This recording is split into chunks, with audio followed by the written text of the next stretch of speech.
Are you looking to grow your dental practice and attract top-tier new patients? Discover the potential of digital marketing with a personalized strategy session. Join Lila Stone, the marketing director at Equa, for an exclusive 90-minute consultation. Lila and her team will dedicate 6 hours before your meeting to create a customized marketing plan specifically for your practice. This valuable opportunity is free of charge and comes with no commitments. Visit www.insuranceuntangledorg/MSM to schedule your meeting with Lila today. You'll also receive a free analysis report so you can start transforming your practice through the power of digital marketing. You are now listening to another episode of the Insurance Untangled podcast, where we explore the various challenges faced by dental practices due to their reliance on insurance. Join us in this podcast as we dive deep into the issues surrounding dental insurance dependence and offer practical solutions and strategies to help you take control of your practice's financial future. Welcome to another exciting episode of the Insurance Untangled podcast. My name is Ben Tuinei, and I'm one of the co-hosts on this podcast. And as you know, we've developed this podcast for you to help you untangle yourselves with the mess of insurance that we all have to deal with on a day-to-day basis. So today, we have a very fun and interesting topic that we're going to cover, and I have my co-host, Naren, who I'll be interviewing. Naren, how are you, my friend? I'm doing great. And yourself, Ben? Doing wonderful, thank you. Wonderful. Looks like you're in different digs today, huh? Yeah. It's a change of scenery for sure. Yeah. I'm used to seeing those square photos in your background, but well, wonderful. So today's topic is actually a really, really good topic. It's doing more high-value cases to reduce your dependence on insurance. And I love it, because there are a lot of dental practices that want to do more full arch cases, or do bigger surgical cases. And doctors spend a lot of money acquiring a higher skill set to do those procedures. And many of them, in fact, most of them that I see, they only do a few cases a year, of the big cases that they really want to do. So naturally, they kind of get stuck in the whole crown and bridge and minor restorative procedures most of the time. But Naren, I'd love to pick your genius marketing brain about this concept here. So if I'm a dentist and I'm thinking, why is my practice so busy, but I'm still not making enough money? Maybe we can start from that perspective and then build up to the topic of the bigger cases as it ties into marketing. So I'll repeat that question. Is like, why is my practice so busy, but I'm not making money? That's a wonderful question. And I know the topic that we're going to be covering is going to be a very exciting topic. And if you want to, take a pen and start writing some notes, go for it. Yes, like you said, before we get into high-value cases and how you can use that to increase profitability and reduce dependence on insurance, let me answer your question, Ben. Like a lot of practice owners, I'm sure I've said this to you, and I've heard this many times too, which is like, I'm working harder than ever, but I'm not making enough money. And it's kind of interesting, right? A lot of people equate hard work to more success. I know that's true for medical school. That's true for pretty much you pre-business, but that's not necessarily true in business, right? I mean, there are companies like Google and Apple and Facebook that make billions of dollars. I'm pretty sure those CEOs are not, like working 24 hours a day. So there's no relationship between how hard you work and how much money you make. And unfortunately, what happens is a PPO practice, is a practice where the more patients you see, the less money you make. Let me explain, right? PPO fees haven't really gone up in the last 40 years, maybe 10 or 20%. But your expenses have like gone up 5, 6, 7, 8 times, right? Even 10 times. What you used to pay somebody 40 years ago, you have to pay them literally 5, 6, 7 times today to get the same caliber of person. So your expenses have shot up, but your PPO reimbursements hasn't.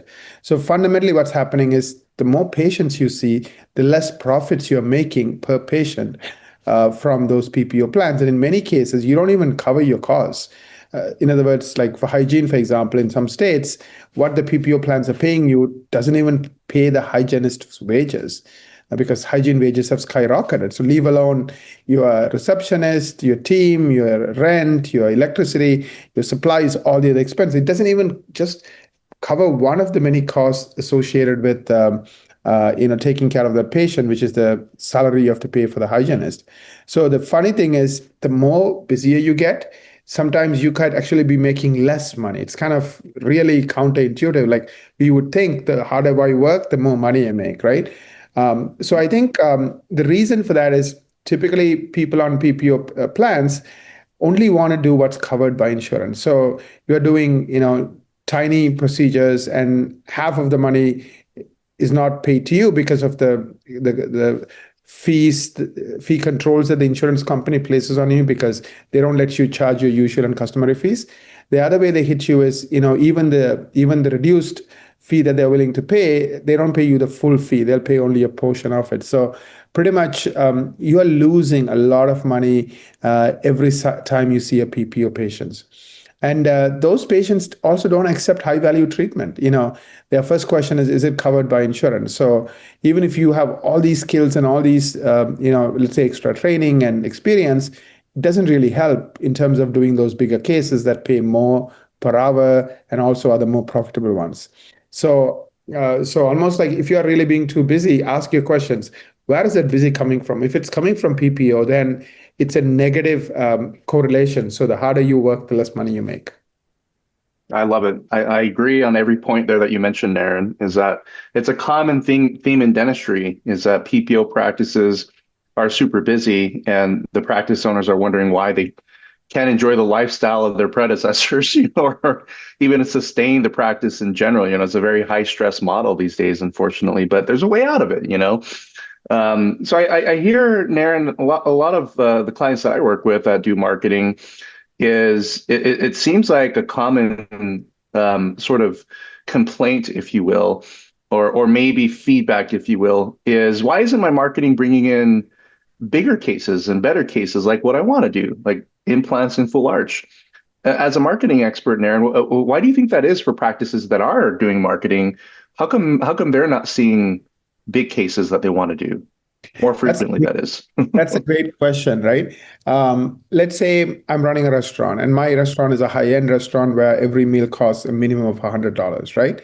Now imagine I put that restaurant in a neighborhood where, low-income neighborhood, right? Or imagine I advertise it on a magazine that perhaps people who are on the low end of the, low end of the income scale read, right?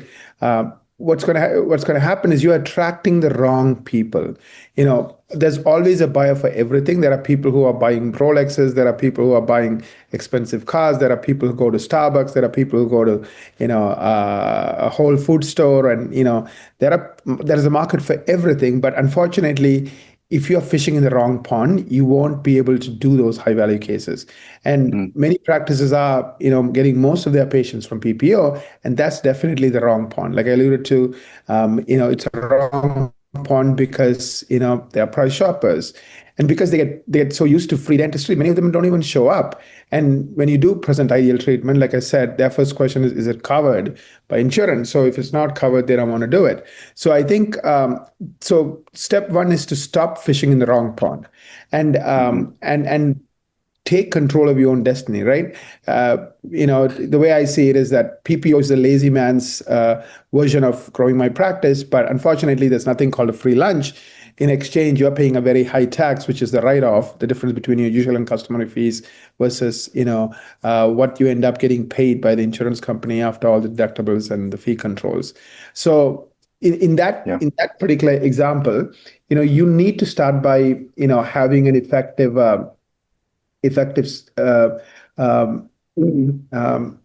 plans to attract patients. So I think that's where I would start.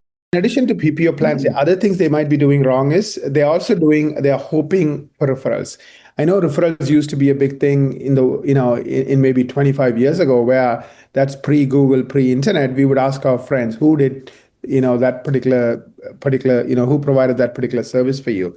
And I remember, going back 20 years, I had an expert I would call for different things. I had a healthcare expert, which is my cousin who happens to be a doctor. I had a person who knows a lot about cameras. So anytime I was going to buy a new camera, I would ask him, hey, what he thinks.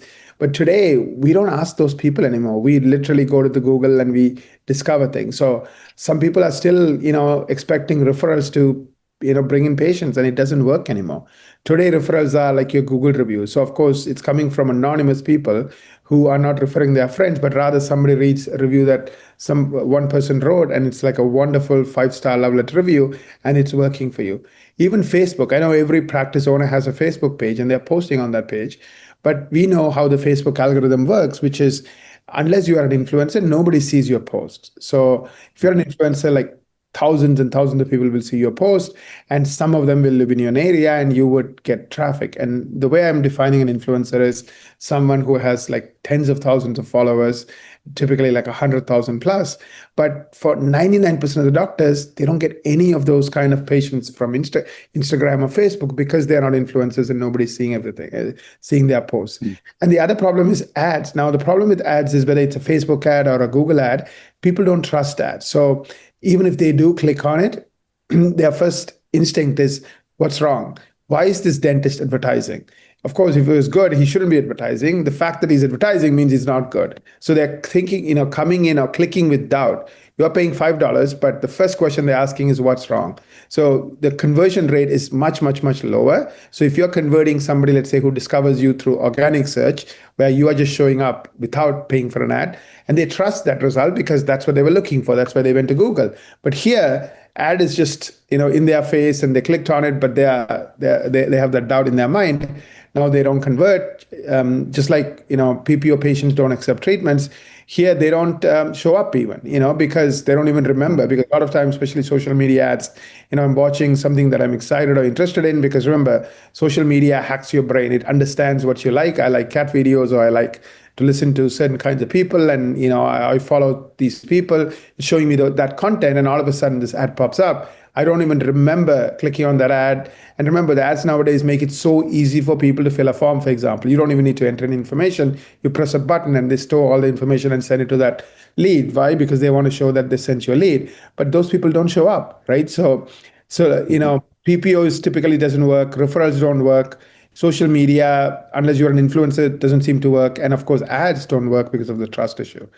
And the last mistake I see people making is discounts. We think discounts will attract more people. It actually kills your business and kills your brand. Because again, just like ads make people trust you less, discounts make people trust you less, because they're again asking the question, what's the catch? Why is this person giving a discount? Is he just learning? Is he just new? Like, is he not good? That's why he has to give discounts to attract people. So you got to be really, really careful in like what not to do as much as what to do.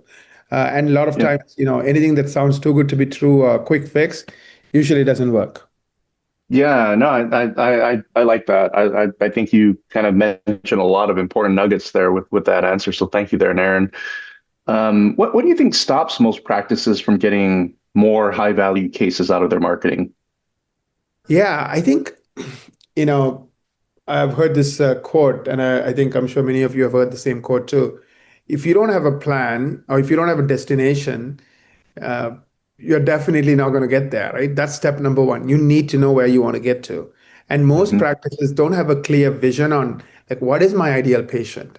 That's the first question. And then second question is, how do I attract my ideal patients who want to work with me versus they don't want to work with me because they clicked on an ad, right? So, that's really, really important. Start with the end in mind. Start with your destination. Start with your goal. Most people accidentally sign up for a PPO plan because they're desperate and they have all the bills to pay. And then one plan turns into 2, turns into 3, turns into 4, turns into 5. And then again, accidentally they start with Google ads and they're spending so much money and not seeing results because of the trust issue just I talked about. So a lot of people are not very thoughtful. And unfortunately, that's because dental school doesn't teach business and teach success in business, right? It's all about clinical and, are you the best at doing the clinical side of dentistry, not necessarily hiring and marketing and all the other things that unfortunately no school is teaching you. So people, I think, don't have a plan. So I think step one is to figure out a plan. And the plan should really focus on, am I attracting the right patients? Who are the right patients? And how am I attracting it? Is it working? Is it not? Do I know the cost of these different marketing methods that I'm using, which is costing me the least, but giving me the best patients? What's the conversion rate? For example, if I get a call from a Google ad or a Facebook ad versus, let's say, organic SEO, which patient or which call is converting higher? And typically the ad calls converts the least. The best is SEO. The second best is Google ads, even though it's, one half or one third of the effectiveness of SEO, because it's the trust issue, right? And social media is even worse, because not only they don't trust you because it's an ad, but also they don't even remember you. So when you call them back saying, hey, you are late 10 minutes for the appointment, they're like, who are you? Because they don't even remember like clicking on your ad while they were watching or engrossed in that video they were, consuming on their smart device. So Yeah. these are some of the reasons I think, these are some of the reasons practices are not, succeeding. So I really think if you want to change that, you need to start with a good plan. I love it. Yeah. Am I attracting the right patients? How am I going to attract the right patients? How am I going to measure myself to see that I'm on track and things are improving? So a really well thought out plan is key, I think, to success when it comes to attracting the right kind of patients who are the high value patients. Yeah, no, I love that. I guess that kind of leads me into sort of the money question for you, Naren, is what kind of marketing actually does bring in those bigger cases and those high value patients? Yeah, so we started by talking about getting found by the right people, right? So let's assume somebody's looking for, a holistic dentist. I know some of the clients we work with are holistic dentists, or they want, ceramic implants, or someone is looking for, a full mouth reconstruction case. They are specifically looking for those high value cases.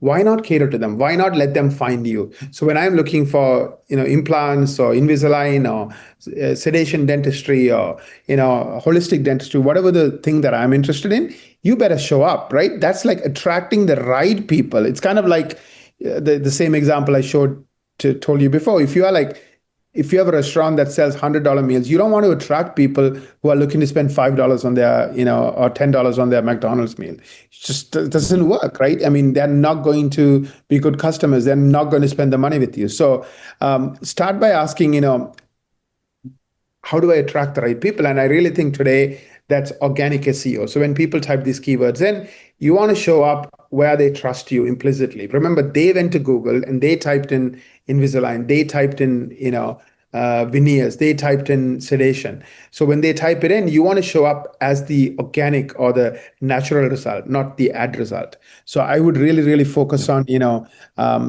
dominating Google. Now, Google domination is not easy. Only 5% of you will get 95% of the free traffic, and then 95% pretty much won't get anything. Therefore, you now have to spend a lot of money with Google for Google ads. That's how Google makes, hundreds of billions of dollars just from ads alone. So I think I would start getting found by the right people. And then, of course, once they land on that page, you have to convince them that they did not make a mistake by coming to your page.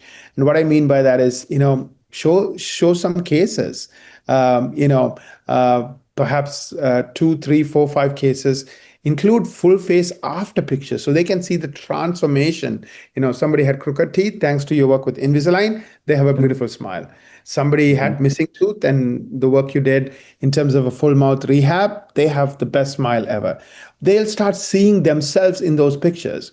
And when you are doing these cases, or when you're highlighting these cases, pick people of different ages, pick people of different colors. Now, not everyone is going to give you the full face before picture, especially if the smile was not optimal before the event, but they would love to give you the full face after picture because they want to show off how beautiful their smile is and something they never had, now they have it. So it's very, very easy to get full face after picture. So definitely include that, and write some description. So those are some of the ways you can really compel them to pick up the phone and call. You can also embed Google reviews. For example, go to Google. If the landing page that they arrived on is the Invisalign page, include reviews from your own Google My Business page that talks about Invisalign. right? So you want to make sure that people are able to come to that page and trust you quickly. The cases and the reviews do that. And finally, the phone experience. This is a huge problem for a lot of dental practices. The average dental practice only is converting 1 out of 3 new patient calls, and this is something we also offer. We tell you what your conversion rate is. If yours is 30-40% like the average dental practice, then you have a huge opportunity. Now, marketing is working, the phone is ringing, but you're only booking half or 1/3 of the patients. So in other words, you're spending, let's say, $1,000 in marketing, but only 300 of those dollars are working for you. The other $700 are getting wasted because you don't have a great phone experience. So figure out your conversion rate, put some training in place. So these are some of the things we help our clients with. And I think at some point I've heard clients say, this is so daunting. How do I get into the top 5% of Google? That itself is hard. How do I work on these landing pages? How do I improve all the phone calls? So one of the things that we do is we kind of make it easy. SEO, we totally take care of it. So you don't have to do anything other than say, yes, approve this, approve that kind of a stuff. And then on things like call coaching and, we have like a call coaching and review service for things like, getting those before and afters. We have a CMO service, which is a chief marketing officer service. Of course, if you're a smaller practice, you may not need all of these things. The bigger you get, you can't have any holes in your marketing funnel. You need all of these things fixed. So it's not easy, but once you have a good plan to attract the right people, that's where SEO comes in. And then you convince them on your landing pages. And finally, you do an excellent job on the phone. Now you are attracting and obviously booking those high value cases. Of course, then you have to learn how to present cases, but I'm not going to get into that today because that's, I think, in my mind, beyond the scope of marketing. Yeah, no, I you outlined a pretty good process there, and naturally, as I listen to this, it's like, wow, this is not something that's overnight, right? It sounds like something that you have to chip away, like you chip away slowly over time to create that massive momentum, So no, I love that, Naren. Famous quote, right? Overnight success, years in the making, right? Like I've been doing this for 18 years now, and I know a lot of practice owners that started from nothing and have like $3, $4, $5 million highly profitable practices. They just chipped away at these things. They continue to work at these things, and they continue to improve these things. Of course, they're getting more patients through SEO. They are converting more calls. Their landing pages are better today than they were 6 months ago or 2 years ago. So just keep at it. And I agree, that mindset of like continually working. Once you understand the game, just get better at the game, right? So once you understand how this game is getting played, just focus and get better at it. That's really my 2 cents. Absolutely. And I firmly believe that where you're getting the education and who you surrounded yourself with in terms of professionals makes a big difference, So let's say, Naren, I guess final question I have for you today is, how do I know if my marketing strategy is even working the way I intended it to work? No. I agree. I think you need to know your numbers, right? If you don't know your numbers, it's kind of like, imagine going to a doctor and the first thing they do is, do an x-ray. I mean, you do that, right? As a practice owner, you want to get the dental x-rays done. So similarly, your numbers are kind of like your x-ray. So few numbers I would really look at is how many new patients are calling, how many are actually booking, how many of those people said yes to big cases. That'll tell you if your marketing is working, even if you're not a marketing expert. If the answer to those questions is not satisfactory, something is wrong. Now you need to figure out, can I get there, right? Of course, we talked about SEO being the best way or the lowest cost way to get there. It's like 1/5 the cost of ads or Google ads and 1/10 the cost of social media ads. So, have somebody audit your SEO, like tell you, are you in that top 5%? Are you ranking for 100 or more keywords on page 1? Page 1 is the top 10 results. And if you're not, why are you not? And this is something we do at no cost to our listeners. We call it a marketing strategy meeting. And the link is rid.academy/MSM. So we'll put a link in the show notes as well. Go to rid.academy/MSM and book that meeting. We spend hours and hours. We will study every one of your top competitors. We'll tell you, are they doing better than you or not? And if you are not in the top 5%, meaning you're not ranking for more than 100 keywords, and we will even tell you, are you in the top 5% or not? why is that the case? What are some of the challenges or issues that's stopping you from ranking? And that's kind of where we, come in, and we talk about, like, okay, yes, you're getting an A for this, or B for this, or C for this, and anywhere you're getting less than an A, what do you need to do to get an A? Once you're getting an A in all the pieces within SEO, as well as the landing pages and the phone experience, then nobody can stop you. Every year is going to be your best year. You're going to be spending the least amount of money and getting the best results. Once again, I think the link is rid.academy/MSM. Wonderful there, Naren. Thank you for sharing that. And of course, for those that are listening, that'll be posted in the show notes. So Naren, what I'm hearing is you don't often need a massive amount of more new patients. You need the right ones, right? That makes a world of difference in terms of your profitability. And so if you're ready to attract these high value cases and reduce your dependence on insurance, I think it all starts with that very focused strategy, that you mentioned, to kind of take a look at things globally. So the RID Academy, or you could also use insuranceuntangled.com/MSM, either link would work. So book that marketing strategy meeting today to learn how to fill your chairs with the right patients and those that'll say yes to the high value care that you want to deliver and you want to do. What a great way to grow the practice. So there you go, folks. That's how you make your practice more profitable and more fulfilling, is find those high value cases and work with the right partners that can help you there. Naren, wow, this has been amazing. What you talked about today, I think hopefully will resonate with the listeners. It did for me. Any final thoughts as we wrap up today's episode, Naren? Yeah, I mean, you worked really hard to become a dentist, and I do think the benefit of high value cases is not just monetary, but also its satisfaction, right? Just fillings and extractions is not why you went to dental school. You wanted to change people's life. You wanted to get better at your craft and specialize and take those CE courses and do amazing work and create amazing smiles. So to do that, you need to really get strong when it comes to attracting and taking care of high value patients. And the reason many of you are struggling is you're fishing in the wrong pond. And if you're a PPO practice, or if you're depending on Google Ads. So you need to start coming up with a strategy to fish in the right pond, attract the right patients, and of course, then convince them. That's where the phone and the landing pages come in. I mean, I wish I can tell you that, well, there's a magic wand and humans will work differently if you said magic wand. They don't. Humans are humans. They work the same way, whether they're choosing $100 restaurant or you for your high value case and giving you $20,000, right? They start doing their research. Are you showing up? Do they trust you because you show up organically? And once you're on the landing page, are you convincing them in a few seconds that you are the right answer with cases and Google reviews? And then finally, how's your phone? And most doctors don't pay attention to these things, don't work on these things, so they are kind of spinning their wheels and going in circles. If that's you, I recommend at least do the marketing strategy meeting, find out where you are and what you're missing or what you need to do, and then now that you have information, you can do something with it. Yeah, I love it. I love it. Thank you, Naren, for those final thoughts there. Truly appreciate you for the wisdom and knowledge that you shared with us today pertaining to these marketing concepts. And I also want to take a moment to thank our listeners for joining us today on another amazing episode of the Insurance Untangled podcast. If you enjoyed today's episode, don't forget to share this with your friends and family on social media. But we also appreciate those reviews. Those reviews will certainly help other doctors find this content.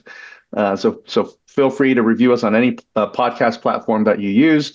And don't forget to check out our website, insuranceuntangled.com, for future webinars, as well as all episodes that we've recorded to date.